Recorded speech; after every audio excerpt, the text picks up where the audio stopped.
Okay, we are live. We been day one. We are at 9 people. When we get to 10, I'll start running my mouth. I really didn't want to use my laptop to go live, but I wasn't able to figure out how to do it with the phone. And then I figured out the laptop is what's giving the issues as far as cutting in and cutting out and so forth. So, we been day one. Let me go ahead and get things ready before we go. Thank you very much for being here. Today we are going to discuss the new moon. And as always, the lives are laid back. There's no curriculum to it. So if you guys have anything you want to share or comment on, we're wide open. Princess Kaha, Ndewo, how are you? All right, we are at 6. Once I hit 10, I'll go ahead and kickstart things. So, I went back down to 5. Maybe I should start talking.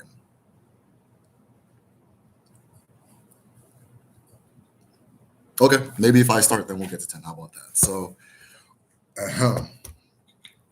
as always, I'm going to begin with the breaking of Iwaji. Any formal ceremony that you're going to see, or any formal situation you're going to see, or even a visitation between friends in Igbo culture, a meeting amongst many people, or even a visitation to the altar is going to begin with the breaking of the Oji. Today I'm using Ose Oji, and I have some Nzu here because my wife is pregnant and she's been buying this up and down. And so I have an abundance of it. And I'll be talking about Nzu as well in this particular discussion because it ties back to what this new moon is about. And this new moon is Onwa Ede Ajana. My apologies. Ede Ajana. The Ede is the cocoa yam. So I'll explain why that particular tuber is important. But let's go ahead and begin. Okike Keruwa. Aine Kelengi.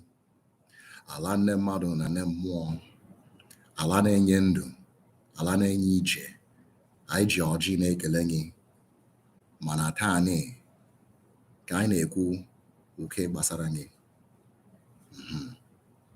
Anyị ji ọjị na-ekele ndị iche anyị, ndị eke, ndị orie, ndị afọ na ndị nkwọ. Jikwa ọjị ke na-agwa nnụ, nnọọ nnụ fụrụ m, nnọọ ka m dị. Aka m dị ọcha, obi m dị ọcha, uche m dị ọcha, ụkwụ m dị ọcha, mana ije m na-aga wụ ije Chineke kere ka anyị gaa. Ije chi ụwa m bịara ụwa anyị gaa.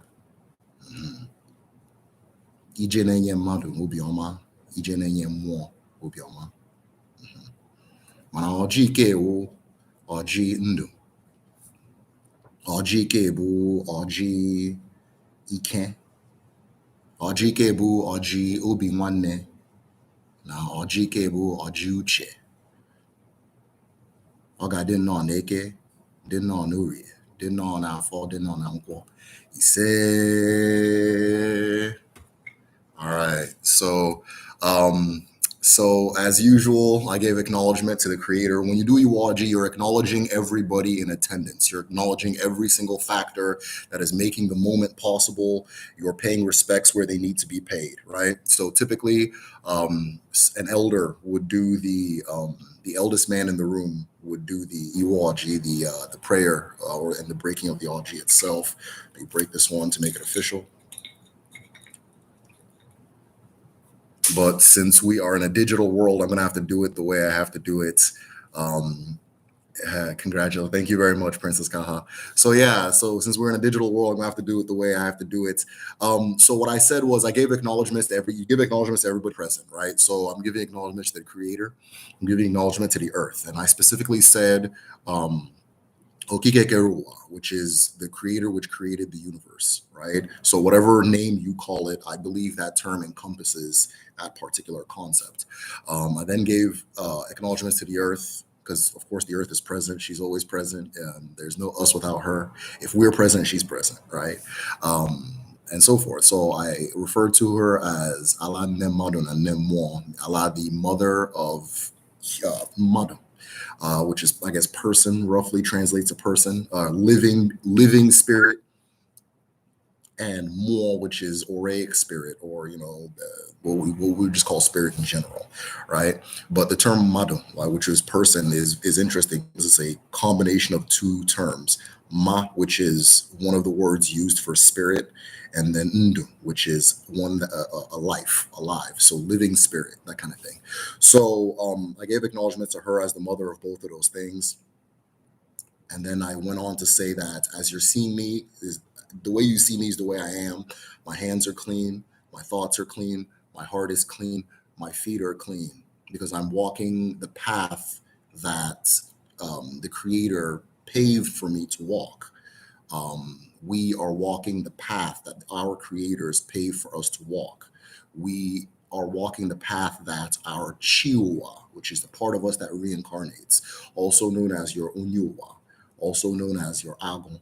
We're walking the path that that particular part of us returned from death, returned from our previous life to walk, right? And it's going to be like this on Eke. It's going to be like this on Uri. It's going to be like this on Afo. It's going to be like this on Onwa, which is all 4 days in the calendar. I also dedicated this RG to life, Ndu. I dedicated it to wisdom, Uche. I dedicated it to Obiwane, which is a familial heart, right? A familiar heart, the spirit of brotherhood, I think they call it in English, and sisterhood too. But I think English always leans on the masculine with terms. So spirit of brotherhood, or I know English. That's not that I do whatever, and so forth. And I think that was it. I think that was about everything that I said. And so forth. Now, I included Nzu, which of course is a normal thing to include, but there's quite a lot of Nzu. See this rock here, this stone? I included it in my tray. So right now I just have Osaji. I need to go to the store. I have Osaji, which is the alligator pepper, and Nzu. So we're going to talk a lot about Nzu because it relates to what I'm going to be saying today, right? So yeah, I gave acknowledgments to all of those things, and then we sent it into the air. So those who said Ise, those who received it, received what I was saying. I always make sure to make it clear what I'm saying so that nobody feels that they are left out or I'm saying something crazy that they don't agree with. So yeah. So today we are going to talk about the new moon, which is Onwa Ede Ajana.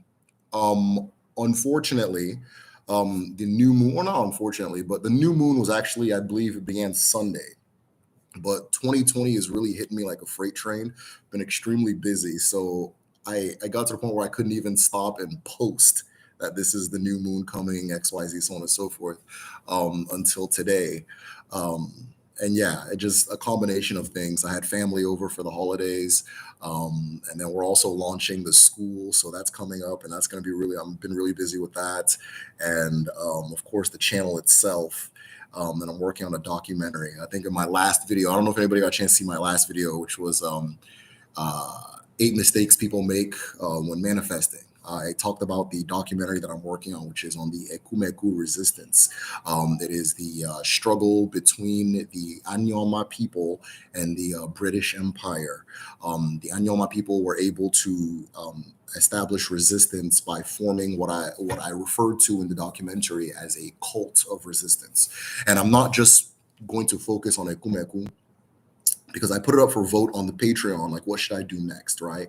And one of the things I wanted to cover was the what's called the Seminole Wars, right? The Seminole Wars in the Florida kind of Chesapeake, like all the way to the Chesapeake area and so forth, between the marooned, I guess the term would be marooned, but the formerly enslaved people, and the Native Americans versus the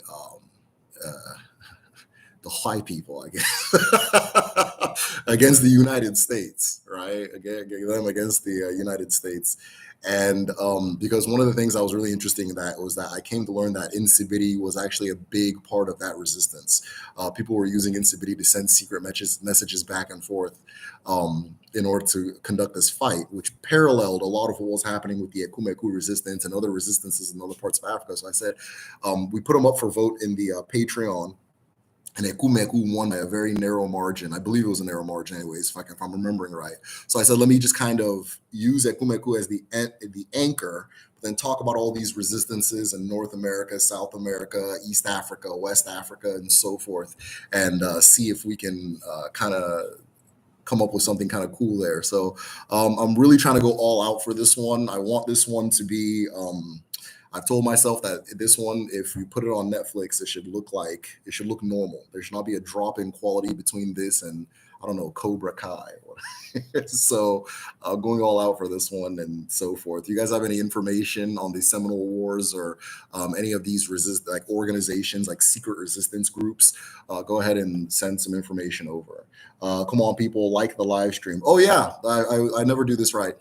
Hit like on the live stream. Everybody's supposed to hit like. So let's go ahead and hit like. That's what we're all contributing today. Go ahead and hit like. If you're not subscribed to the channel, go ahead and subscribe. Based on the names I'm seeing in the chat, I think everybody is subscribed and so forth. One step don't make a path.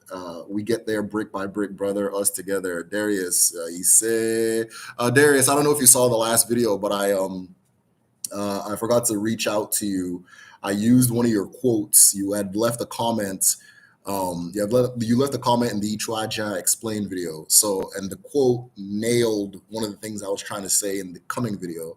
So I said, okay, I got to just quote this directly and so forth. So I gave you a shout out in the last video that I had made, which is 8 mistakes people make while manifesting. So it matches what you just said, how we build this brick by brick and we move together. So thank you very much for saying what you said very concisely and very sharply. And if you haven't seen the video, go check it out. You are a feature there. So yeah, if you don't want to be in it, I guess YouTube, you can blur things out. So let me know, I'll blur it out.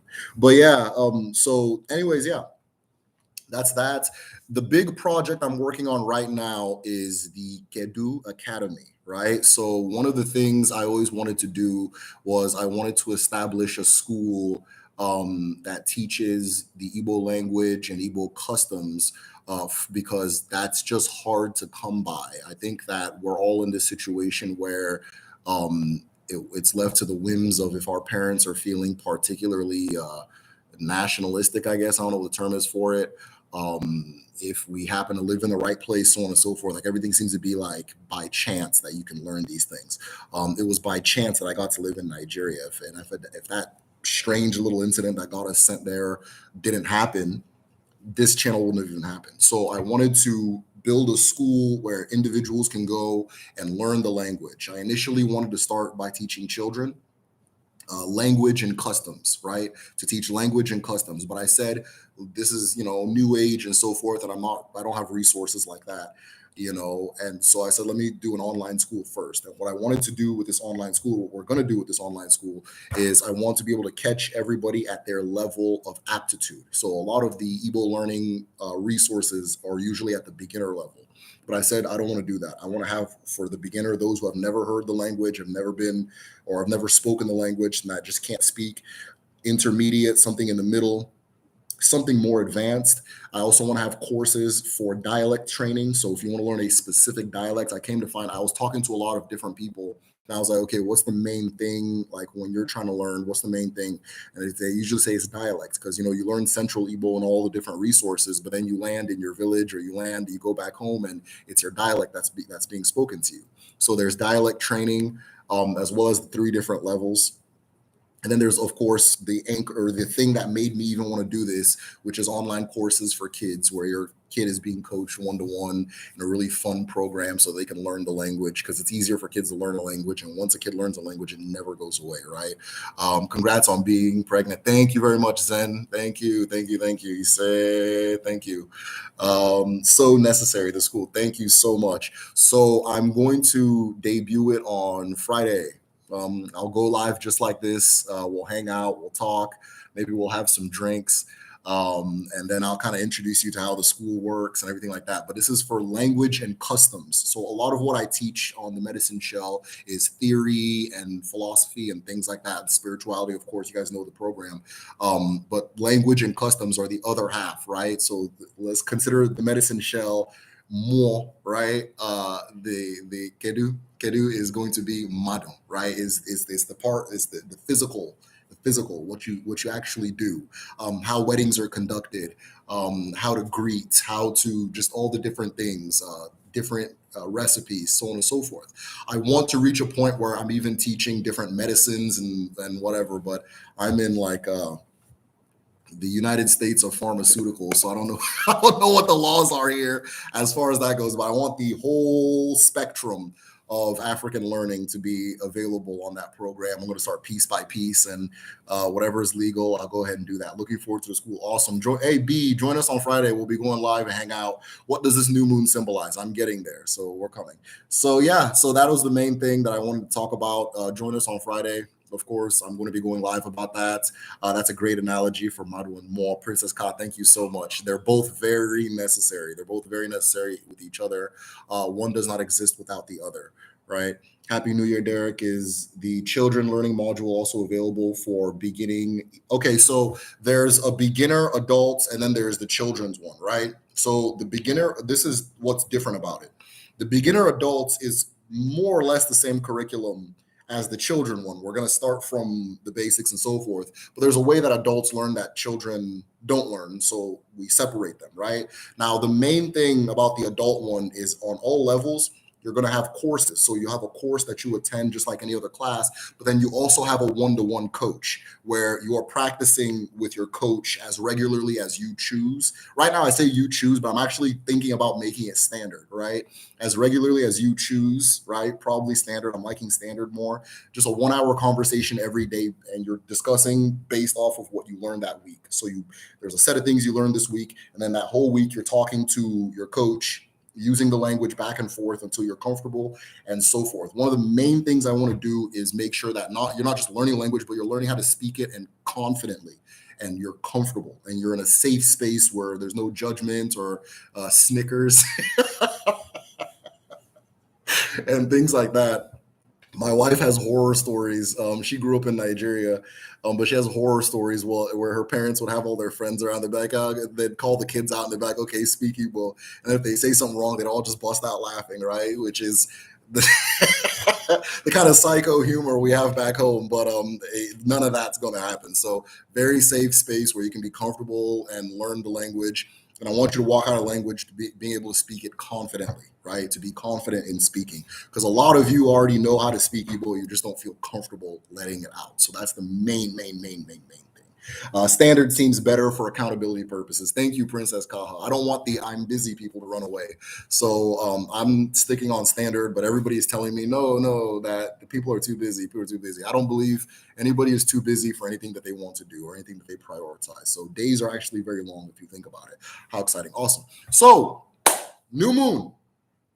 We are here to talk about Onwa Ede Ajana. Now, what is the meaning of this particular new moon? Will debut on Friday? Yes, I'm debuting everything on Friday. So thank you, Michael. Mikhail, sorry. I'm debuting everything on Friday, and then you can register to be on the wait list. So classes will start February 21st. But there will be, and I have a limited amount of people I can put in a class, just because small and just starting, and it's not effective if there's too many students. So the wait list or getting enrolled will begin Friday. You'll get a chance to do that Friday, and then classes will start February. So you got some time to get yourself ready and brush up and things like that. Excellent, brother. Your work is excellent. Thank you. Please keep going. There, and I learn to learn from. Appreciate you a lot. Thank you very much for that, Darius. Thank you. I appreciate that. All right, guys. So Onwa Eje. I'm not gonna be saying this one right because it's too many words.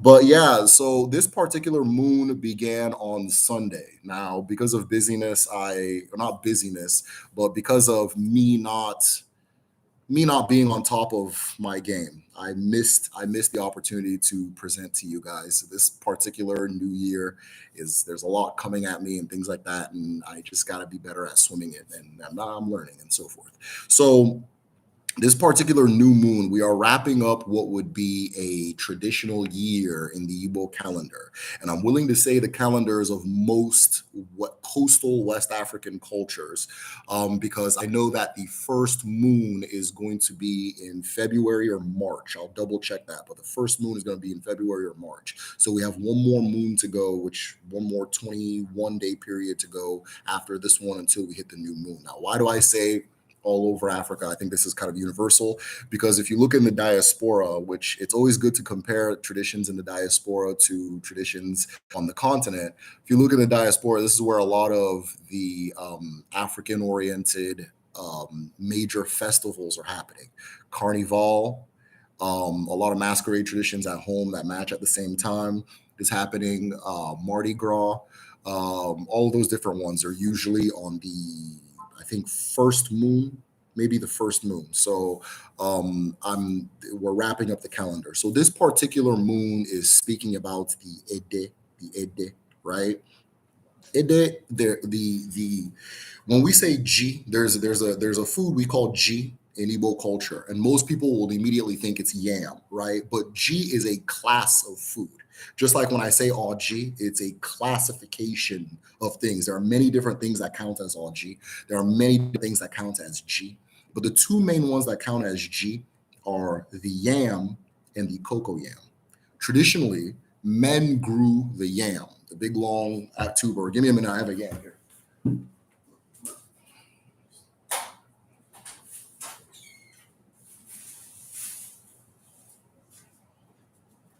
So I got a big ass native yam here. I got a couple of them. We got to eat them fast because they spoil fast here.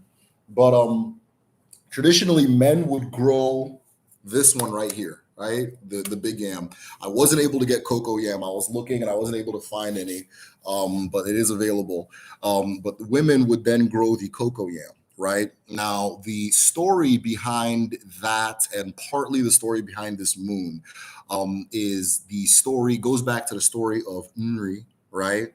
I've told the story in a few of my videos, but I'll go ahead and tell it again since we're all hanging out. So, during what I have personally identified as the transition between Ugaka, the first world age, and Ugachi, there was an individual or a spirit that sat on the right hand of Chukwu, known as Eri, right? He sat on the right hand of Chukwu, the right hand side of Chukwu, known as Eri. Chukwu sent Eri down into the world when the world was still muddy, right? Now, if you remember, the world in Igbo cosmology is created through a great explosion. After the explosion, Chukwu doused the flames with his tears, which are known as Oshimiri, right? Which are the waters that we drink and use for life today.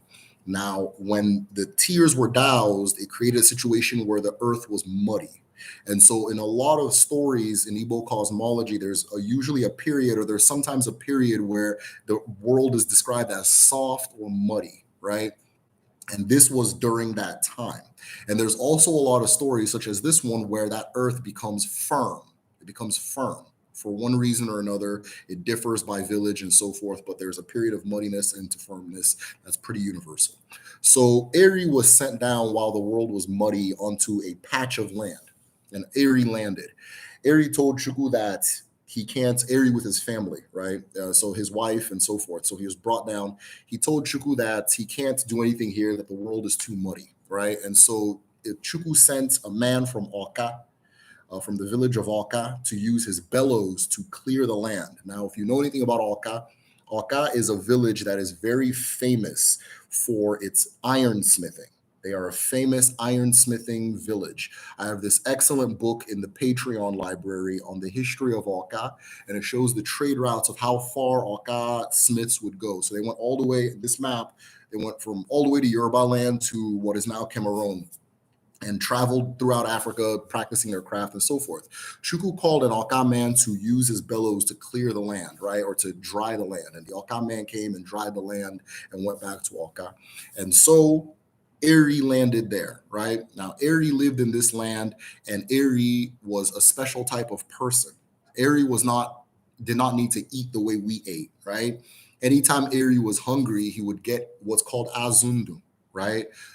Some people will say the wind, some people will say air, right? But in other versions, it's fish. So he would receive, or azwigwe, my apologies, which is fish from the sky, right? Some people, again, will say he just ate air. He didn't need to eat food, he ate air. But no matter what in the story, he didn't eat from the ground, he ate from the sky, right? And so Eri lived there, and he ate from the sky, and he ate from the sky, and he ate from the sky.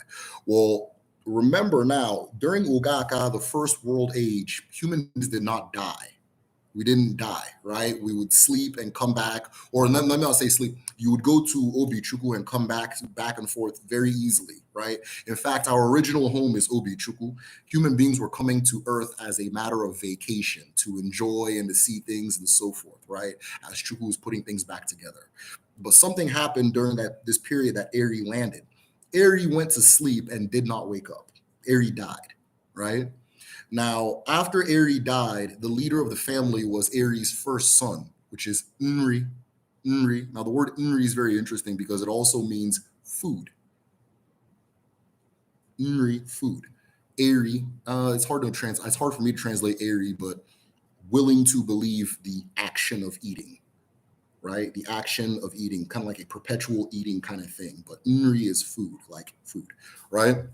So his son Nri takes over the family. And Unri notices that the family is becoming hungry, something he has never seen before in his life. Their stomachs are hurting, they're in pain, and so forth. So Unri calls out to Chukwu and says, okay, time for me to eat. And nothing happens. Unri calls out again, nothing happens. Unri calls out again, nothing happens. So now Unri is stuck. This link that Eri had with Chukwu, Unri does not have, right? Inri doesn't know what to do. People are starving, they're hungry, they're feeling like they're gonna die, that kind of thing, right? The way his father died.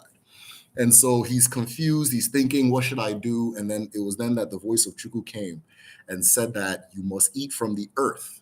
And Unri said, how? Chukwu said, you have two children, a daughter and a son. You have to sever their heads and bury them in the earth, and then you will see what will happen. Well, Unri said, I'm not doing that, right? I'm absolutely not doing that's not going to happen. So it's whatever, you know?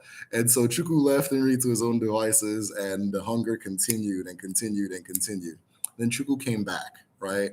And said, all right, you must do the same thing I told you. You must kill them and bury them. You must sacrifice them.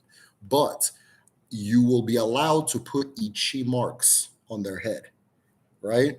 Ichi marks are these solar, I don't know if you guys have ever seen this, but there are these solar lines there are these etchings that you put on the forehead of an enlightened person. You put on the forehead of an enlightened person. This is part of becoming an Nze. An Nze is a person who has taken a vow to become a living ancestor. In becoming a living ancestor, they have become an enlightened person, and therefore they get the marks on their head to symbolize that. But at the same time, they hold themselves to a certain set of values and principles and so forth. In many villages, a very strict diet, some villages not as strict code of behavior, things like that. Like, for example, an Nze must always wear their native attire in public anywhere they go. They must always wear their native attire. An Nze can only eat from his wife's cooking. He cannot eat from anybody else's food. An Nze cannot lie. And Nze cannot, of course, commit abominations, sins, that kind of thing, but all they're tied to these very tight things. And that is symbolized by the Ichi marks. Now, one of the things you have to understand about those marks is that once you become an Nze, once you have those marks, you are assured to reincarnate. You are assured to reincarnate, right? So Chukwu is telling Eri that with those marks, the children will come back. Right. And that's what gave, or not Eri, Inri, that's what gave Inri the relief to say, okay, I'm going to do it. So Inri goes ahead and does it. He sacrifices the son, sacrifices the daughter, puts the Ichi marks on their head and buries them. Right. Or maybe he put the Ichi first. I'll have to ask somebody from the area, from the Inri area, but he buries them. And after some days, a crop of yam grew from his son's grave, and a crop of cocoa yam grew from his daughter's grave. Right. And from that day on, the law was set that Inri would receive the Ofo of G, the Ofo G, right, which is the Ofo of yam, the Ofo of the yam, right? There's a particular village in Igbo land known as Inri, and a clan of villages surrounding Nri known as the Umu Nri clan of villages. And it is said that this particular clan has, is clan the right word? I'll use clan. This particular clan has dominion over the yam. right? So they have the offal to make medicine that comes from yam. They have the offal to cleanse the land so that it is appropriate for planting, which is something we're going to discuss. They have the offal to um, of tending the yam and keeping the laws of the yam and so forth. Because as you'll learn in Igbo culture, the yam is no joke, right? Planting, the act of planting is seen as a sacred act. It is as sacred as praying, right? It is a sacred act. It is as sacred as what most religions would put, the same place you would put praying and that kind of thing, right? And so Nri now receives this offal, and from there begins this culture where the yam is held to a very high esteem. Some examples of how it's held: the yam barn, the barn where yams are kept, is equal to a shrine. It is equal to a shrine, and if abominations are committed on a yam barn, the consequences are a lot higher than if you were to have committed it somewhere else, assuming that place isn't an exalted location. You are not to have sex, for example, in a barn or on farmland, right? If anybody's been to the village recently, that they've done away, they have clearly, or watched Nollywood, they have very much done away with that particular rule. Somebody says, have you watched the Vice news vid in Nigeria ancestral spirituality resurges? It shows Igbo man leaving Christianity and practicing Nani. Yeah, somebody sent it to me, Stefan. So if you're watching, Stefan, shout out. Stefan sent me the link and I was able to watch it. That was really cool. It matches a lot of what I've been seeing happening back home. People are just kind of asking questions, and the end of the question almost always ends up being, I'm leaving this Christianity thing, I'm going back to the way of my ancestors and so forth. It's a big wave. There's a big wave of it happening back home. It's a big wave of it happening in multiple cultures. It's a big wave of it happening in America. You understand? I was speaking to somebody yesterday, and he and I are both of the opinion that there's something bigger at work. There's something bigger at work as beyond what we can see on a terrestrial level. But this level of coordination of consciousness is very interesting, right? It's very interesting. So, yeah, I saw the Vice documentary. That was very cool. So, as I was saying, so this particular moon is another planting moon, and it is dedicated to the cocoa yam in specific. Now, what in particular is special about the cocoa yam? The cocoa yam is the yam, is the G that is brought to you by the woman, is brought to you by the mother. The bigger one that I just showed you is brought by the father, and so forth. The cocoa yam, I wasn't able to find some, so I couldn't show you. So if you get a chance to see it, go ahead and see it. It's used in a lot of recipes. I know in the South, in the United States, positive in the Caribbean, but I haven't checked, and so forth. Then, of course, in the zone that I'm speaking about in Africa. But what I wanted to use this particular moon to discuss is the idea of worship, right? The idea of worship. So earlier I said that the barn is a sacred place in, let's call it Igbo spirituality, but in Igbo culture, it's a sacred place, right? And that kind of gives insight into what is considered sacred and what is not considered sacred, and how that is contextualized as far as an individual's relation to themselves, their community, and the earth, right? So I brought Nzu, and by the way, I didn't want to use my laptop because the laptop cuts. Sometimes it cuts. So if this stream cuts, I don't know, try to hang out. I don't know. Just I'll be back, but I don't know. That's YouTube. But this right here is Nzu, right? And I'm going to use this to explain this particular moon and why it's important. The main thing I want to focus is this: you are an extension of the earth. You are an extension of the earth, right? You are an extension of the earth the way these fingers are an extension of my hand, the way a leaf is an extension of a tree, and so forth. And what is important to remember about that is you're not only an extension of the earth, you are what you eat, right? And you're not just what you eat, you are the soil that your food comes from. Because we always say, oh, you are what you eat, that kind of thing. So I'll say it in a more specific way so that you understand what we mean by why Anna, why the earth holds the position she holds, and why she is regarded and treated the way she is treated. You are the soil that your food eats. You are the soil that your food comes from. You're not necessarily your food, because food doesn't come from the sky. It comes from the earth, right? And I'll get to that. So this is Nzu, right? So my wife, of course, got pregnant, or not got pregnant, but yeah, she got pregnant. But I said that like she just went outside and came back. But my wife is pregnant at the moment, right? And we are expecting a daughter, and she is in the latter parts of the pregnancy. So we are expecting a daughter very soon.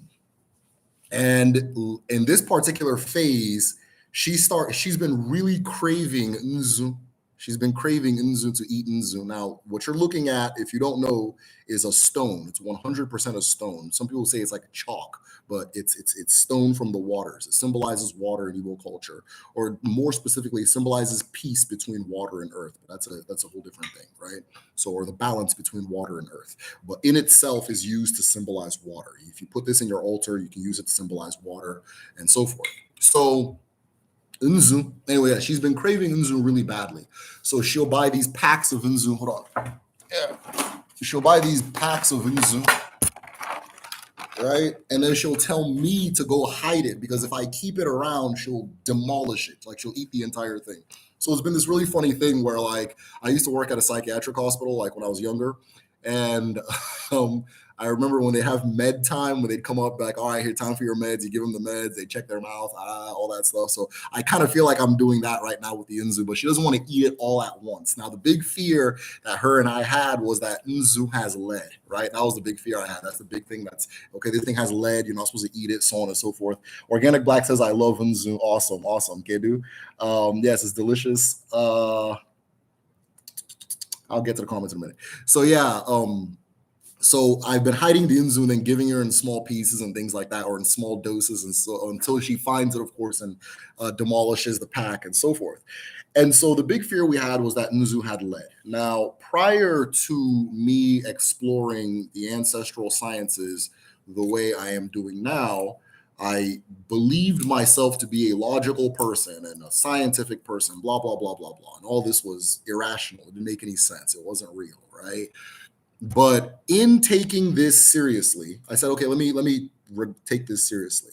And I went from taking it seriously to making it my life, to incorporating it into my lifestyle, to living it.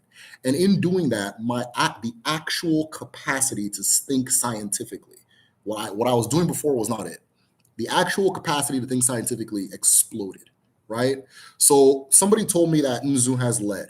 My first reaction was to think, okay, but why then do so many people eat it, right? And the next thing I thought was, why do the people who eat it typically live on the equator, right? Live on the equator. I've heard of it being eaten by the certain groups of Native Americans. It is eaten in by South Americans even till this day. And of course, it is eaten in Africa, all throughout, and even in parts of Asia, Southeast Asia, and kind of like the islands, Philippines, that kind of thing, right? So, okay, so then why is it that all these cultures have the exact same thing? Why does my mother have this story where when she was pregnant with me in her third trimester, she started craving Nzu really bad, but she was living in kind of like a hillbilly town in Nebraska. And so she had to go and crush up ceramic plates. This is a true story. We were talking about it just now. She had to crush up ceramic plates and eat them while she was pregnant with me.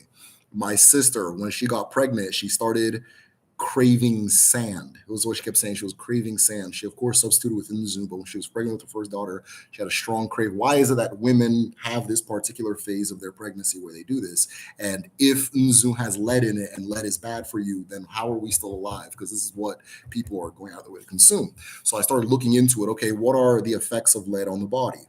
And it wasn't good stuff, especially in high doses. What is lead used for scientifically, right?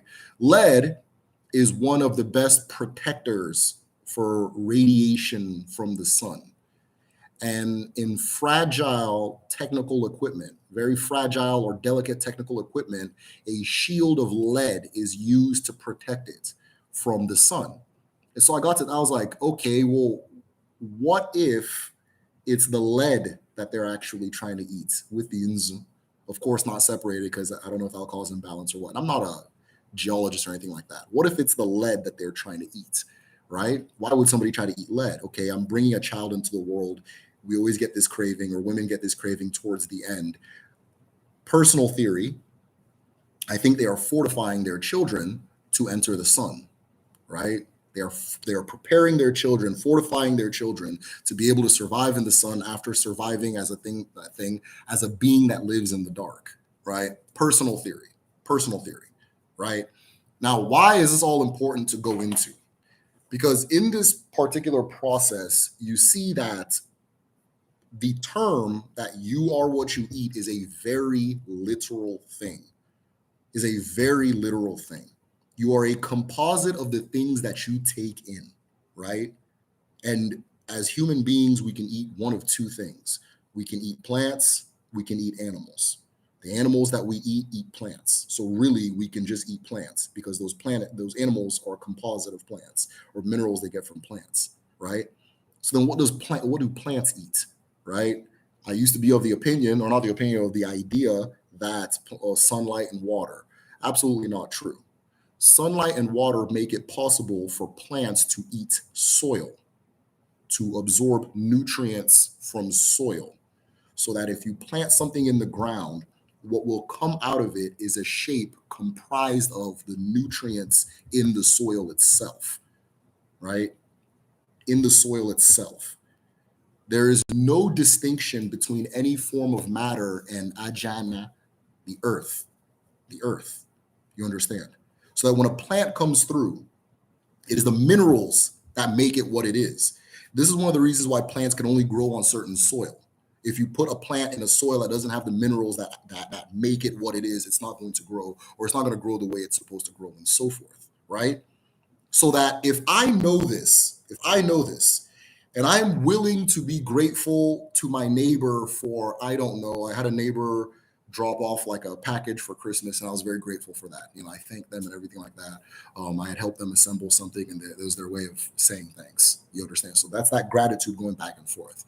If that act is if me helping them fix their assemble their table created a level of gratitude where they decided to do this for me, and I went back and I thanked them, and we created this accord with each other. How then do we show gratitude to the earth for giving us everything, every single thing, for being a part of us, right? I apologize, for us being like, as we are an extension of it, right? We are an extension of it. You understand?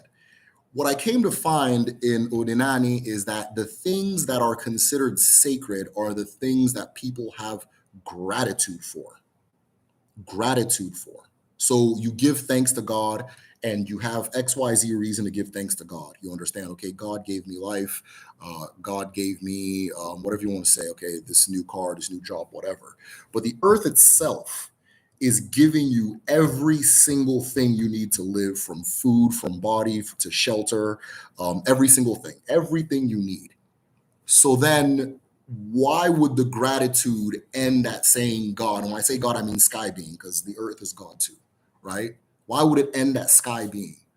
Why would I not show my gratitude towards water? Because it's not like I give thanks to God so that God can come give me a package and be like, oh, hey, thanks for that. Here's Merry Christmas and give me that kind of thing. No, I give thanks to God because I'm grateful, right?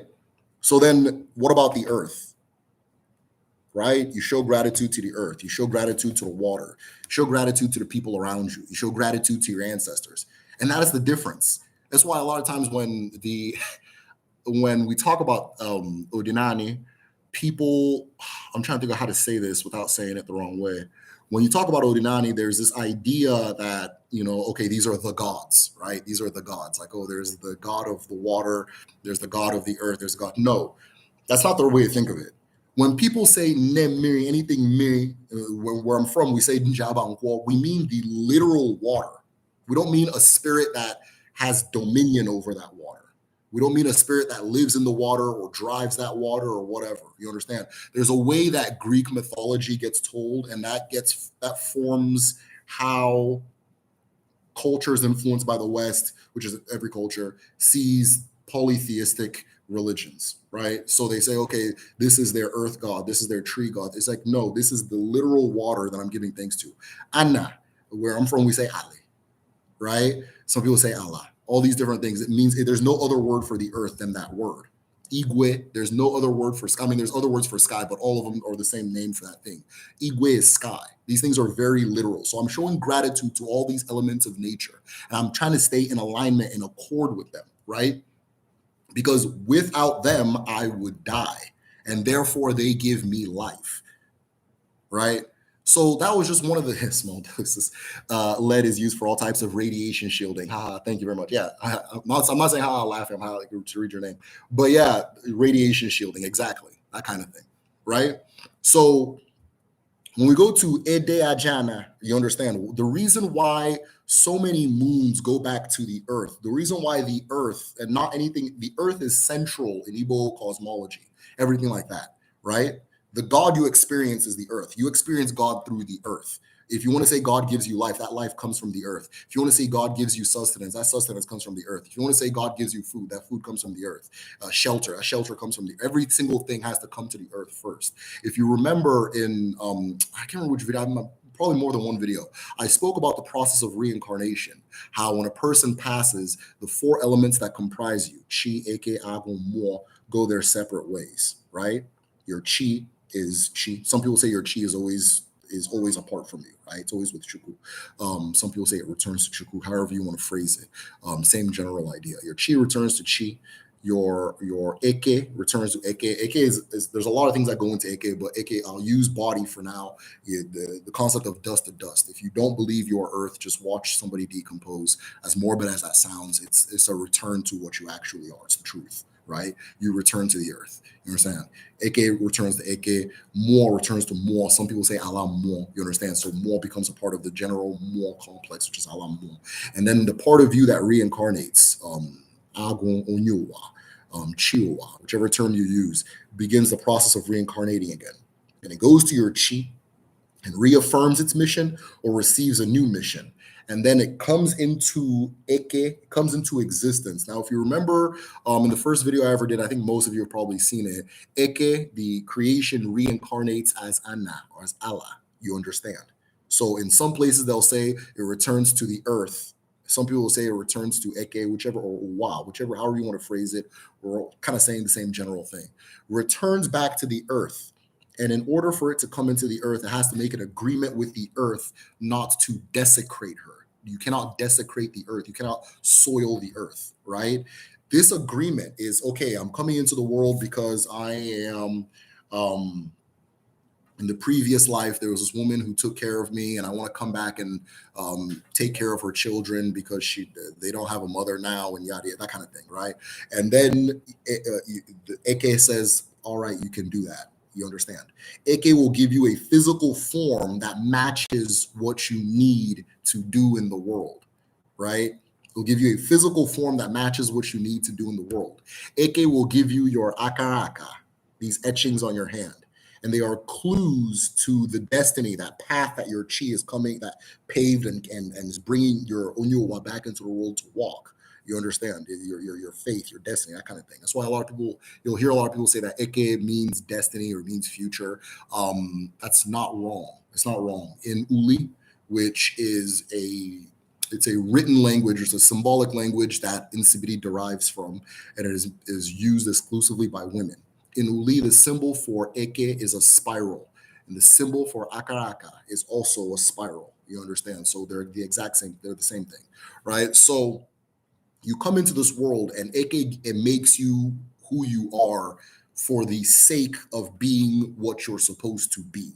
So the way you come into the world is perfection. You are already, the way I am now, is perfection. Is perfection, because the way I am now is exactly what I'm supposed to be what I'm supposed to be, right? I always use this ilu. When the chi of a blind man sends him into battle, it is already accounted for his blindness, right? So the way you are right now, if you're listening, that is exactly who you are supposed to be. There's no such a thing as I'm to this, I'm to that. I need to be more this, I need to be more that. You need to be more you. You need to embrace yourself more. The more you embrace yourself, the closer you come to truth, because your Eke also gives you your Ofo Ndum, which is your Ofo of life, the covenant you make with creation. And the main part of that covenant is that you're not going to desecrate the earth. Why?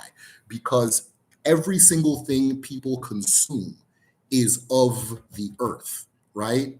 And our ancestors didn't just take it as far as saying that, okay, if I put chemicals on the earth, the roots of a tree will absorb those chemicals, and those chemicals are poison, like dangerous chemicals. Those dangerous chemicals will come through in its fruit, and then people will pick up that fruit and eat it. And all of a sudden, our health is deteriorating, and we don't know why. We think we're eating healthy, but we're actually not. In the West, we have this idea of healthy food, and it's not healthy food, it's healthy location. You understand? If you grow something, I mean, most things grown are considered healthy, but if you grow something healthy in unhealthy soil, that thing is now unhealthy. You understand? So, but it's not just the chemicals coming through the roots. Our ancestors understood it as spirit as well. So that if I commit an abomination on a patch of land, anything that grows from that land or that will absorb that abomination, and I will eat that abomination in the form of its fruit.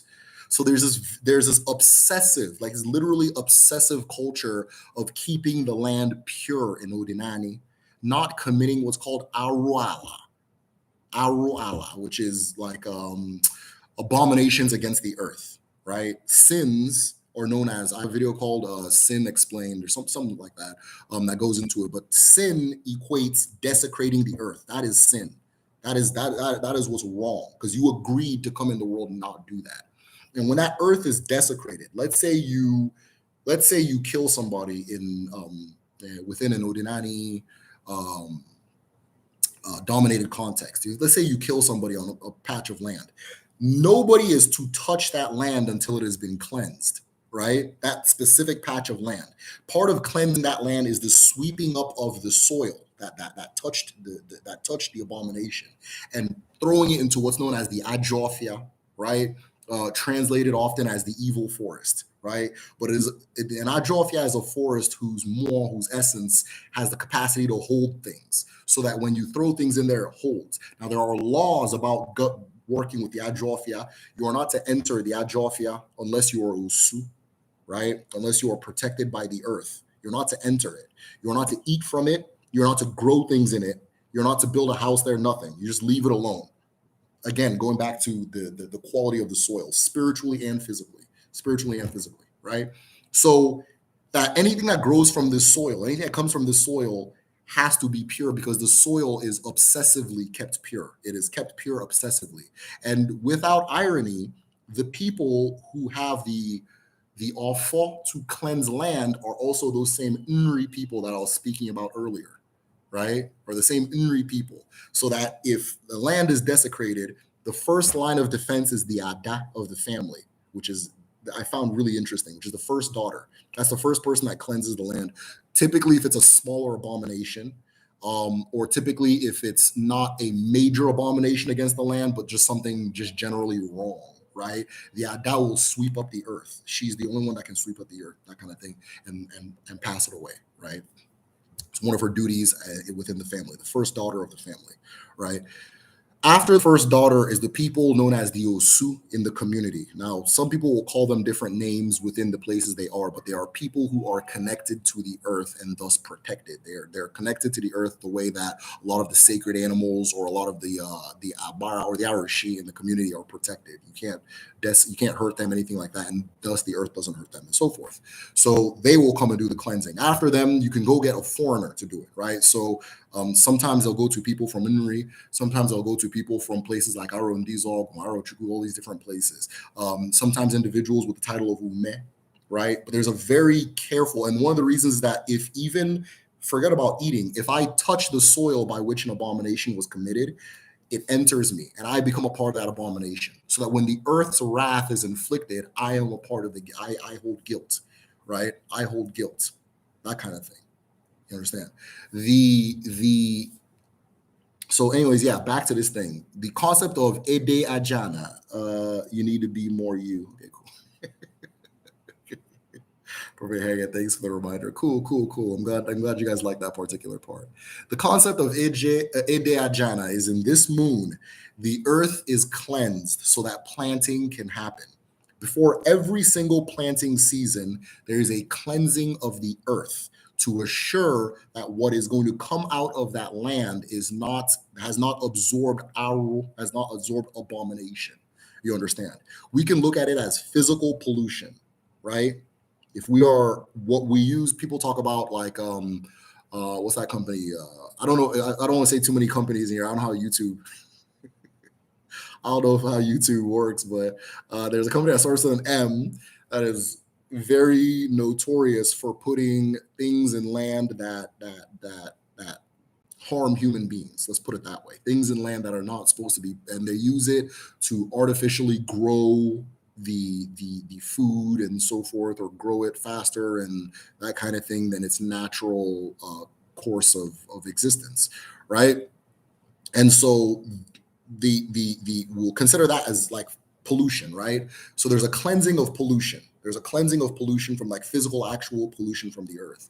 And then in the planting season, there's also the cleansing of spiritual pollution from the earth, right? I spoke before, I think it was Onwa Joku, which, by the way, for Onitsha people, this would be your Ifenjoku celebration time. If you're from Onitsha, Onitsha is having its Ife, I believe, is having its Ifenjoku celebration for the first week or the first 4 days of this particular moon. So if you're in Onitsha right now, there should be celebrations going on and so forth.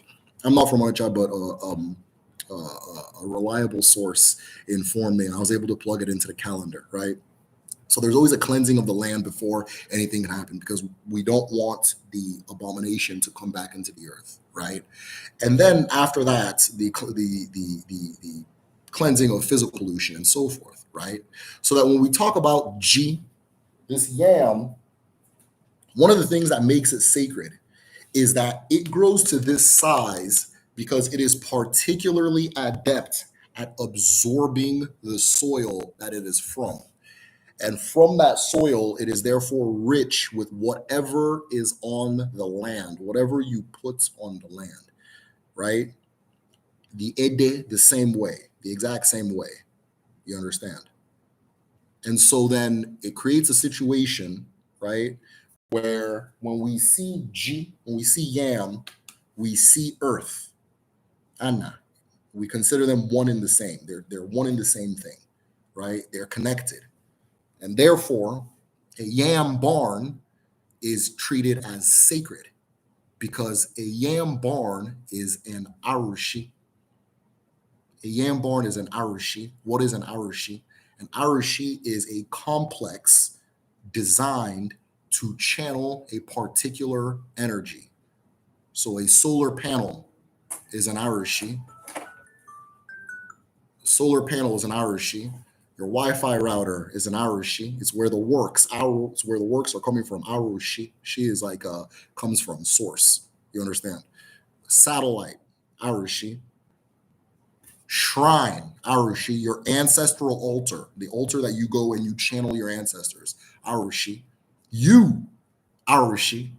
You are a complex designed to channel your chi into the world. You are an arushi. All these things, so that when we build a yam barn, there's a level of sacredness it is regarded because it is no different than a shrine, right? Now, all of the things I've talked about are science. This is everything I've talked about. Maybe you can minus the moral abomination part, that kind of thing. But most of the things, from roots, absorbing minerals, so on and so forth, are scientifically sound. It is all science, you understand. But within that science, right, the concept of Arishi to our ancestors is no different. There's this idea in the West of separating spirituality from life. So you go somewhere, you do your spirituality, you come back, right? But the same way you go to an Arishi to channel something, I go to a barn to channel food. And therefore, it is an Arishi, and it is going to be treated in the way that I would treat that other Arishi. There's no separation between the two of them. You understand? There's no separation between the two of them. So I don't know if anybody had questions and things like that. I kind of got off on a little bit of a tangent. Maybe I'm lit from the coffee and Audrey. I know the certain M company. It's now called BM. Oh, okay. Okay, I might have to Google it. Wink, wink, wink. You know, but yeah, I don't want to say nothing to you. Maybe they sponsor YouTube. I don't know what's going on these days. Yeah, unzu is a type of clay. Many peoples around the world ate the clay as a way of fortifying against poisons. Thank you. Against poisons, certain animals eat clay.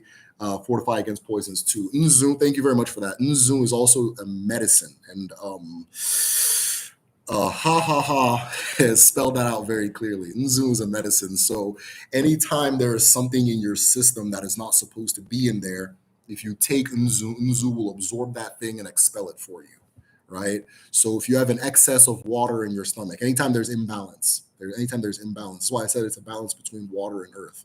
Anytime there's an imbalance, consuming Nzu will help you. It's one of the ways you can establish that rebalance. Right. So it can absorb the water or whatever you put in your body that's not supposed to be there. It can absorb it and send it out. Um, I'm not an academic in this sense, but I'm trying to think of the word osmosis or something like. Oh, I think it's osmosis, so on and so forth. Anyways, the concept of where something has lack and something has a lot. Like if I have this Unzu and there's water around, it's going to absorb the water because it lacks water, and then the water will absorb Unzu until they kind of become the same kind of equilibrium, muddy structure, that type of thing, right? So this thing is very dry, but our ancestors used it to symbolize water, right? So that when you have an imbalance of water in your body, anything water related that's imbalanced, this thing will absorb it and cleanse it for you. So yeah, and haha, I already said that it helps with poisons and so forth. Thank you so much. Do you have any resources for learning Uli or Insipidity? Yes. So if you are a patron, that is patreon.com/the medicine shell.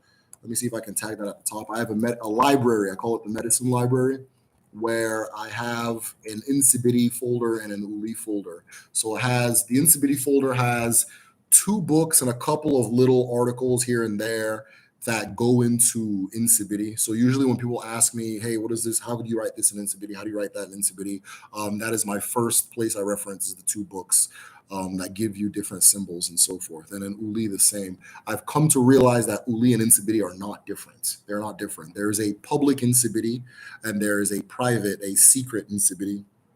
And much of the public Insibidi is Uli. It's Uli, and it's used throughout the whole of Igbo land and so forth. So a lot of the symbols, all of the symbols overlap, but I believe Insibidi has symbols that are not made public and therefore not in Uli. So I have a folder in the library, patreon.com/the medicine shell. It's available at all tiers. So at the basic all the way to the AZ tier, you get access to it. Another thing I would recommend, and this might be more extreme, is you can join EPE, the EPE Society, and you will be taught there. It is their secret language for communicating with each other, and Sibidi is, and so forth. But yeah, I have resources on it. If you're interested, it's available. Yams were domesticated 8,000 years ago around the lower Niger River. Well, there you go. I didn't know that. West Africa is a center of plant domestication, agriculture. Absolutely, absolutely. I'm willing to believe that agriculture probably started in the lower Niger area or somewhere in East Africa, just off of the evidence. The main thing of evidence I go back to for a lot of my studies is the stones at Uguele. The stones at Uguele, a lot of them were what do you call those, hoes where you used to farm with. Then there's also a pile up of furnace debris at Leja, from roughly around that 8,000 year period that you're talking about. And it was where they were using to smelt iron. Iron was, of course, used for farming. So thank you for that. How are we going to use lock client? How we go use lock clients, very important. Nick, I don't, or Julie, I don't understand your question. I just joined the Patreon on New Year's Eve. You say I'm excited to go through all the resources. Yeah, there's a lot of them. So one of the hacks, I need to teach more people how to do this, but one of the hacks is, remember there's a search bar. So any word you're interested in, just search, and then everything that contains it will pop up right there, and so forth. So if you ever have a question, try to search there. Of course, you can ask me, and I'll dig up something that relates to what you're talking about. M Sant. I'm not gonna say the last letter. Yeah, I'm not messing with any companies on here. This is a very weird country I live in, so I'm cool. You need more you, yeah, that type of thing. Cool. So, anyways, as far as the sacredness of the barn, now this is a very interesting thing because you would think that okay, they consider the barn sacred. Fine, that's cool. But again, it's anything that you build to channel something for you is treated with a level of respect it deserves. So that if God gives to me, I give God a certain level of respect.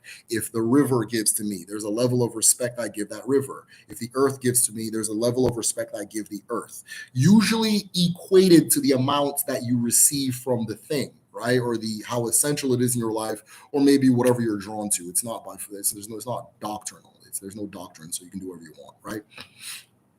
But it doesn't end there.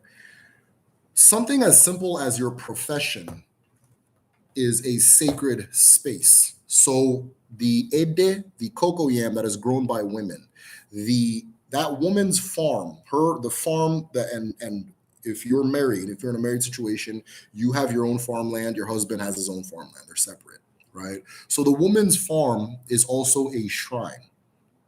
And a lot of the work she's going to do is going to be on her land, right? A lot of the spirit work she's going to do is going to be on her land. At the same time, it is considered a shrine because it is a place, it is a source of sustenance, and it is given the due respect. But not everybody was a farmer. There were smiths, fishermen, all these different careers. And one of the very interesting things, so on Patreon, we have these Odinani group chats where it's like twice a month we kind of get together and we pick a topic and we really go in depth. And we have phenomenal conversations. So if you're not a part of it, I highly advise you join. Things like that. But one of the things we were talking about in one of the group chats was the concept of the sacred workspace, right? And we looked at how the ancestors regarded their workspaces, and we focused most specifically on ironsmiths. Now, ironsmiths in Igbo, let's say I want to become an ironsmith in Igbo culture. Typically, I'm going to be from a certain lineage, right? So there are certain villages that have different crafts, and they go out of their way to make sure nobody else learns it.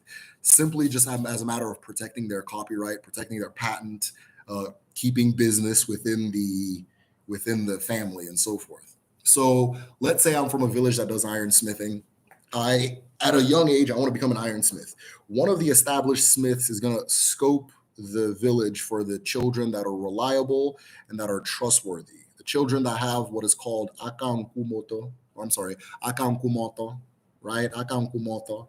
Akam kumoto is the upright hand or the firm hand, right? And I'll probably have a whole video on this concept, but it's a very fascinating concept and it kind of sums up a lot of what I'm talking about.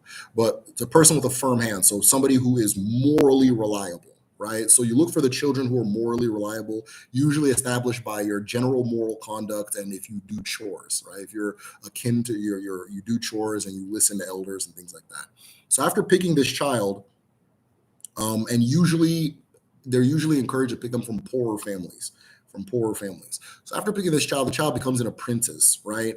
And part of the child's apprenticeship is swearing an oath to their teacher and to the more, or sometimes the abara by which the craft came from, right? In some smithing communities, it'll be whoever brought the art to the people. So let's say, I'm trying to think of who invented something, who actually invented something, let's say I'm joining a guild to learn how to make ethanol, right? And the person who brought this is George Washington Carver, right? To my knowledge. And I think that's actually who did it. They try to always push the peanut butter thing for a reason, but there's a lot more he did, right? So let's say ethanol, plant-based fuel, right? I'm learning how to do this thing. I will make an oath to uphold the offer of George Washington Carver. I'm not going to desecrate his spirit. And in that sense, George Washington Carver becomes a part of my spiritual interaction because he's the one that's going to teach me and guide me. And I am striving to become more like him, right? I'm trying to be aligned with him because I'm entering his world. I'm using the gift he brought to the world or brought to my people in order for me to make a living for myself. So George Washington Carver now becomes a more that I interact with on a highly spiritual level or a higher spiritual level, right? I'm acknowledging this particular one. I make a bond with him. I then enter the apprenticeship. When the apprenticeship is done, I am given the tools of my trade from my master. My master establishes a forge for me, and this particular forge becomes a shrine because it's where I work, but it's also a sacred shrine for me. It's sacred, you understand? And that sacred shrine is there to channel the spirit of George Washington Carver because that is where this art came from. And I'm forever grateful to that person for giving us this thing that I use to feed myself and help the world and help myself, right? That kind of thing. So every single workspace now, if you now we can go into women who weave, right? Women who go into weaving. It, if it's a traditional form of weaving, it's like a traditional one, not something that came after like industrialization.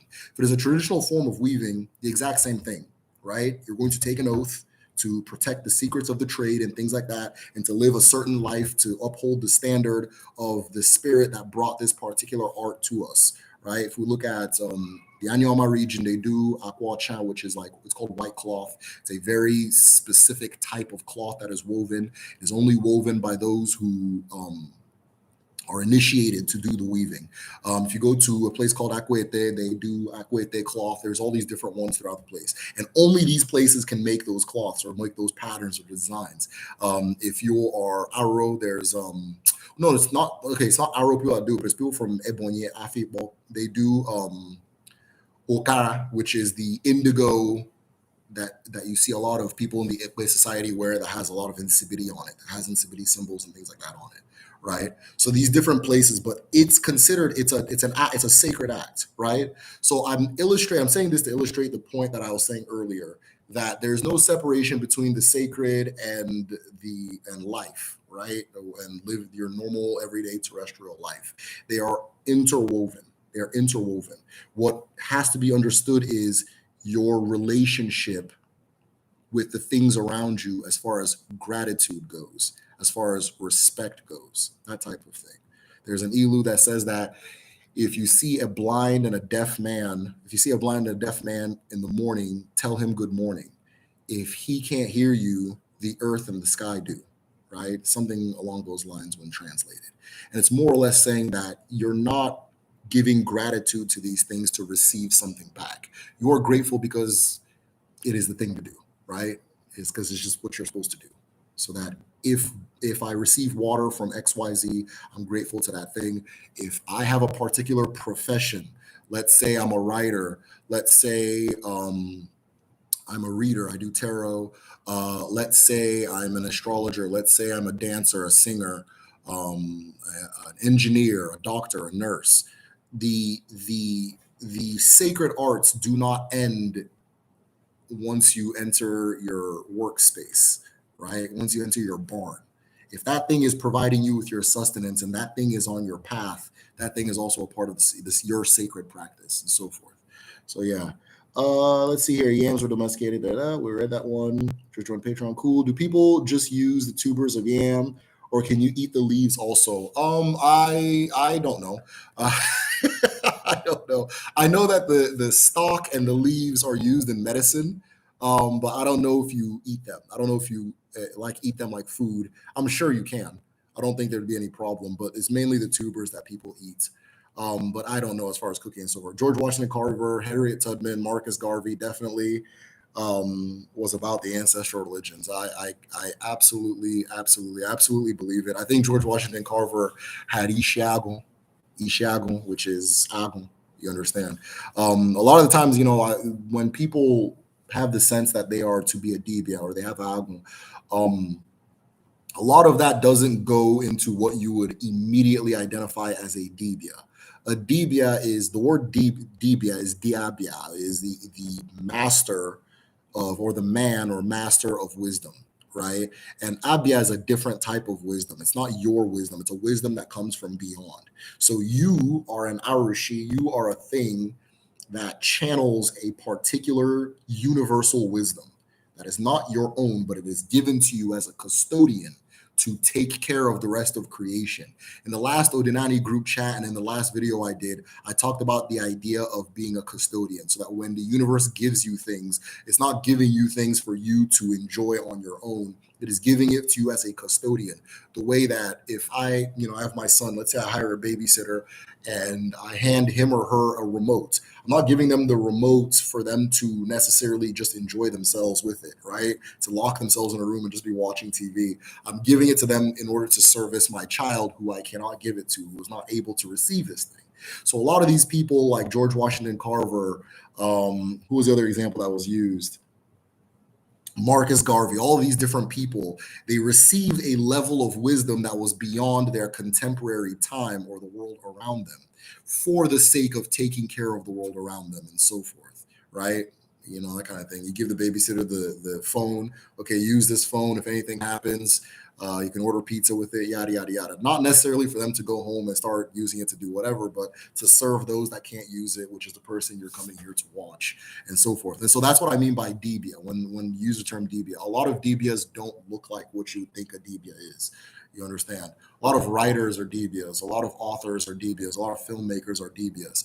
A lot of makeup artists, a lot of barbers. My barber was telling me that in a lot of societies, a lot of ancient societies, the barber was the medicine man. And I was like, I get it. I completely believe it. That kind of thing. I need to visit a medicine man myself, man. I'm looking rough. But yeah, guys, I don't know if you guys had any more questions. I think we're about to probably wrap it up. But in short, this particular moon is dedicated to the cocoa yam, which is the yam grown by women, an ancestral society. It is sacred because of the things that I listed. It is one with the earth. It is what allows you to consume earth, to refortify yourself as earth. There is a tradition in ancestral society where houses were built with mud. You understand? And anytime that house would crack or anything, something would break in the house, you would have to go get more mud to refortify it. And that's all you're doing when you're eating. You're just refortifying yourself with the mud that you came from, with the soil that you came from. Everything you eat is soil. You understand that you came from. This is here, that type of thing. And when you crave certain things, is you're craving certain types of land. That's all you're doing. Okay, right now I need calcium because I need I need more iron because I did it this and this, that kind of thing. So at the same time, you're not just what you eat, right? You are the soil that you eat from. And this is why our ancestors took particular care in ensuring that the soil was clean, not just physically, but the physical was extremely important, but spiritually, because both are absorbed into the food that you eat, right? They are absorbed in through the roots. From the roots, they enter everything else, and then you eat whatever parts that you eat and so forth. Some parts of a plant are more adept at storing a certain type of mineral, which is why some things become, okay, this particular mineral gathers at the root of this particular plant. This mineral gathers at the stem of this particular plant. That's why those particular pieces become medicinal. It's the same thing as taking a pill of iron. If iron gathers at the stem of a particular plant, I know that if I take this and I'm eating iron, and that iron is going to fortify me and heal me and so forth. But yeah. Where do we do? Just on Patreon? Okay, read that. Marcus Garvey. I know people eat cocoa yam leaves, and even though regular yam leaves may be edible, I don't know anyone who does eat them. Yeah, I don't know if that wouldn't be something that I know very well. I don't pay too much attention as far as like recipes and things like that. I'm not a cook. It's not something I know. I don't doubt it, but if they didn't, I get it. But I do know it is used in medicine. I do know it is used in medicine.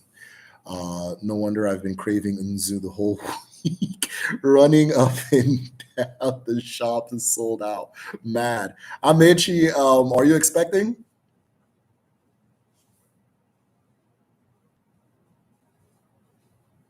I will wait for the answer. Princess Kaha says, this has been such an enlightening experience. It's always such a pleasure listening to you. Thank you very much for that. Thank you very much for that.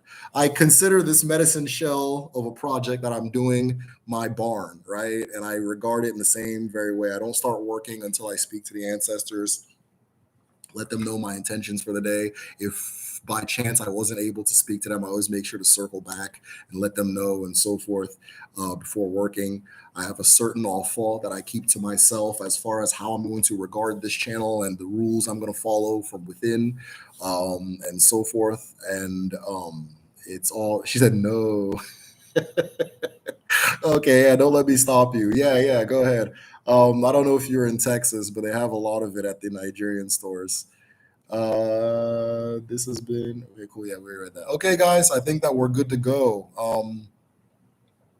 As always, thank you guys for coming here. If you guys are interested in having more of these, we have an Odinani group chat on the Patreon. And what I kind of like more than the YouTube lives, other than the fact that it doesn't cut out of nowhere, is that it's more round table. So we have different people sharing their different perspectives and ideas. We're all learning from each other. It's a phenomenal experience. If you want to be a part of that, join the Patreon at patreon.com/the medicine shell.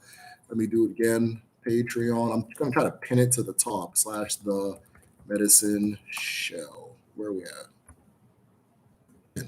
Cool. So join the Patreon at patreon.com/the medicine shell. Now, patrons also have access to my full library. So the place that I read, as far as reading goes, because I also interview people and speak to people and things like that, but the place where I get my information from. So if you are maybe say a self-learner, or you're interested in digging into some particular things, or maybe you don't want to wait for me to get around to the topic you're interested in, I think we're reaching somewhere in the 400 range as far as documents. There's about 400 documents. There's books, articles, firsthand things, some really interesting things in there.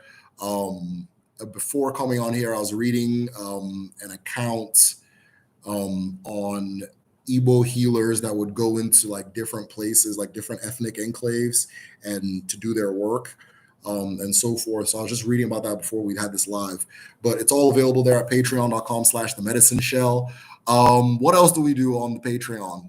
Oh yeah, the full calendar. So if I have a full digital calendar, it populates on your Google Calendar, so that if you join the Patreon, I link you up to it. You're able to see which market day it is. I believe today is Onwa, right? Today is Onwa on the calendar.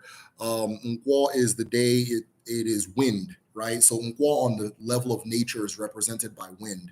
Onwa on the level of Abara is represented by the Abara that are associated with mountains and hills, like mountains and hills, and a lot of the Abara that are associated with justice. There's a link between wind and the unseen hand of justice and truth and righteousness. The Nkwa is also related to speech. It manifests on the human body as speech and as the air that we breathe and so forth, which are in our ancestral understanding one and the same thing, right? Some like Russian bot that keeps posting things. Someone said, thanks, Derek. Thank you too. I think I recall you mentioning in the video a method of teaching Igbo. Is that still in the works? Yes, Alicia. So I talked about it earlier in the stream, but I'm starting a school called Kedu. I'm going to be having a stream on Friday. That's going to be the launching of the school. So in launching the school, you're going to be able to go there and get on the wait list to get on classes. Their class sizes are going to be limited at first because you're going to be the first batch, but as I said earlier, once Kedu is launched, you're going to be able to learn at the different levels of aptitude. So there's the beginning level, there's the middle, and then there's like you want to reach native level mastery, which is the end. Each course set is about 3 months. And what's nice about the courses is that you have a lecture where you're in and you're learning with I don't call it a lecture, but a lecture where you're learning with a group of people or your classmates. And then when you break off, you have a coach. So everybody is matched with a coach who you're going to be who's going to be speaking Igbo to you. And you're going to be speaking back and forth based on what you learned, so that you're getting regular practice. I want it so at the end of the 3 months, you're not only speaking the language, but you're speaking it very confidently, right? So if you are interested, go ahead and send me an email and I'll put you on, let's say, an email list so that you can get information regularly. But on Friday, I'm launching everything and the information is going to be available there. If you're not subscribed to the channel, subscribe now. The subscribe button is down below. Hit like. I believe that helps the YouTube algorithm recommend this to people who have similar interests to you. And of course, the more the merrier. We're trying to get the word out as far as our tradition so that they don't die. will we learn how to read and write Igbo too? Yes, but not in the beginning. Like the first one, you're not going to learn to read and write. Your reading and writing is going to be more intermediary and advanced. But yes, reading, writing. You're also going to learn customs, things like that. Customs, reading and writing, and then of course speaking, which is the main thing for now is speaking. I'm This is the beginning of an online university that I want. I saw as things grow, there's going to be specific courses for reading, specific for writing, that kind of thing. So, but right now everything's kind of all together. But yeah, you'll get a lecture, you'll get a coach, and then a lot of resources that are going to help. I have a particular philosophy on how teaching should be approached, and it is matched to our ancestral philosophy. So the idea that you already know how to speak Igbo, you understand. If you're interested in speaking Igbo, you already have it in you, even if you've never heard the language before in your life. It's already in you, right? You're only moving towards that path that your chi paved for you. So your teaching, the reason you have a coach is going to be very customized to who you are as a person. Is you're not going to just learn general terms. You're going to use the terms that you would need as a person to be the person that you are, right? So there are certain things that I say. There's a certain way that I speak. I prefer to speak in a very casual uh, type of tone, that kind of thing. So my coach would kind of would know that, or will understand that, and then from there will teach me that way. So yeah, I've really been busting my ass getting this thing this thing up, and I think you guys are gonna like it when it's finally up, and I think it's gonna make a huge difference. I want to teach 100 people Igbo by the end of 2022. So if we can hit that goal, I'd be super happy. But yeah, and then of course the next video, will there be those Igbo hats? You know what's funny? You're not the first person to ask a question like that, but people are always like, I want to get an alpha at the end.